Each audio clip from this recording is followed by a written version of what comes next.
Super 8 के सारे मुकाबले बड़े अहम हैं और आज पाकिस्तान ने खेलना है अपना मैच अगेंस्ट इंग्लैंड। पहला मैच पाकिस्तान और न्यूजीलैंड का वॉश आउट हो गया था और पाकिस्तान को मिला था 1 पॉइंट। अगर वेन्यू की बात करें तो पहले खेले में ये मैच खेला जाएगा और एवरेज स्कोर जो है वो यहाँ पे 165 है। और आखिरी 3 मैचेस की अगर बात की जाए तो उन 3 मैचेस में से 2 मैचेस जो है वो चेजिंग टीम ने विन किए हैं। लेकिन ये जो लास्ट वाला मैच था जो कि परसों हुआ था इंग्लैंड और श्रीलंका का, वो मैच जो है वो इंग्लैंड ने जीता था। 147 रन का टारगेट था लेकिन श्रीलंका वो टारगेट चेज नहीं कर पाया था।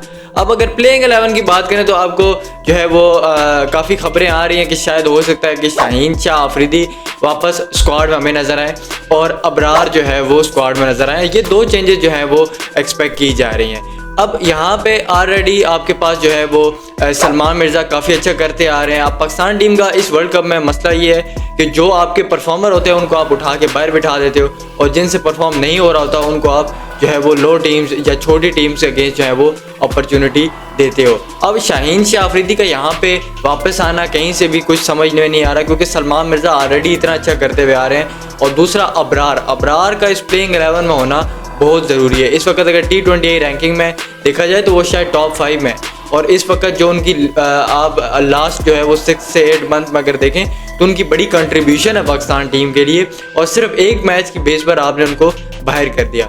सो मैं क्या देख रहा हूँ कि मुझे लग रहा है कि शायद अबरार को वापस आना बहुत ज़रूरी है उनका। तो मेरी जो है वो प्लेइंग 11 ये होगी कि आपके साइम अयूब, साहबजादा फरहान, दैन उसके बाद सलमान अली आगा, बाबर आजम जो है वो उस बाबर आजम और फ़खर जमान लास्ट मैच में भी इकट्ठे ऐड किए जो है वो कर दिए गए थे। जब माइक हेजन ये कह रहे हैं कि पावर प्ले में उनका स्ट्राइक रेट अच्छा नहीं है और द मोमेंट आप 10 से 11 ओवर कर दो तो उसके बाद फिर उनका जो है वो हमें ज़रूरत नहीं है, तो उस सूरत में बाबर आजम की इस टीम में इस प्लेइंग 11 में जगह नहीं बनती। तो चौथे नंबर पे जो है वो फ़खर जमान, दैन फिर उसके बाद जो है वो उस्मान खान आएंगे 5वें नंबर पे, दैन शादाब और नवाज़। उसके बाद आप एक स्पिनर अबरार को जो है वो हर हाल ऐड करेंगे 8वें नंबर पे।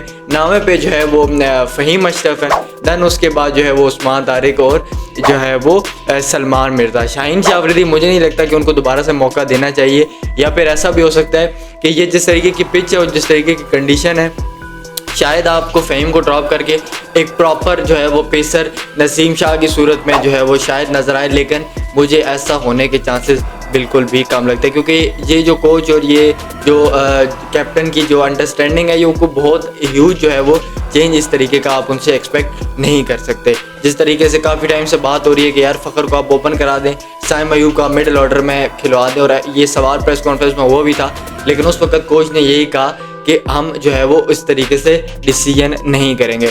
अब अगर आखिरी कुछ 10 मैचेस की बात की जाए तो 60% विकेट्स जो हैं वो स्पिन ने लिए हैं और 40% जो है वो विकेट पेस ने लिए हैं। और कल जो पिच मैंने देखी है, जो वीडियो आई है मेरे पास, आई डोंट नो, आज तो सोशल मीडिया पे आप यकीन नहीं कर सकते, लेकिन अगर वही पिच है तो वहाँ पे प्रॉपर बाउंस भी है और ये आपको उस तरीके की पिच नज़र आ सकती है जो पिच श्रीलंका और ऑस्ट्रेलिया के खिलाफ थी। अब वहाँ पे श्रीलंका ने चेज़ ज़रूर किया था लेकिन ऑस्ट्रेलिया की बॉलिंग में और पाकिस्तान की बॉलिंग में काफ़ी फ़र्क है। पाकिस्तान के पास ऐसे स्पिनर हैं और ऐसे पेसर हैं, स्पेशली सलमान मिर्ज़ा, जो कि जो है वो जितना भी टारगेट पाकिस्तान टीम करे उसको डिफेंड कर सकते हैं। तो मैं तो यही रिकमेंड करूंगा कि वन द टॉस, अगर आप टॉस जीतते हैं तो पहले बैटिंग करें। बैटिंग करने के बाद 166 एवरेज स्कोर है, इस पे 170, अगर कहीं 170 के आसपास अगर आपने स्कोर लगा दिया तो इंग्लैंड की अगर प्लेइंग 11 में देखें तो बटलर टोटली स्ट्रगल कर रहे हैं। इसके अलावा साल्ट के लास्ट मैच में रन आए, लेकिन ओवरऑल अगर देखा जाए तो शुरू में जैकब बैथल और टॉम बेंटन और नीचे से आके विल जैक्स विद द